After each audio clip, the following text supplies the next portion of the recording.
Something it అక్కడ ఏదో చాలా ఈ దేశంలో కానీ ప్రపంచంలో కానీ చాలా డిస్పారిటీ ఉంది.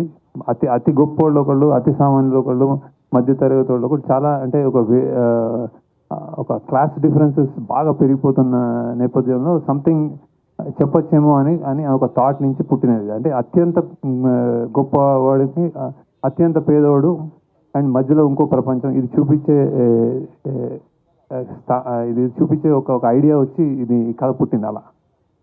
ఓకే, బట్ ఆ తర్వాత వీళ్ళందరూ అంటే నేను ఎవరికి చెప్పినా, నాగార్జున గారికి చెప్పినా కానీ, ధనుష్ చెప్పినా కానీ, రష్మికకి చెప్పినా కానీ ఇది స్క్రిప్ట్, ఇది పాత్రలు. ఇప్పుడు నేను దానికి యాక్చువల్లీ నేను డైరెక్టర్, నేను కూడా ఇంకా కథకి నేను కూడా ఒదిగిపోయాను. యాక్చువల్లీ నాకు ఆ కథ ఏం డిమాండ్ చేస్తే అలా వెళ్ళాం.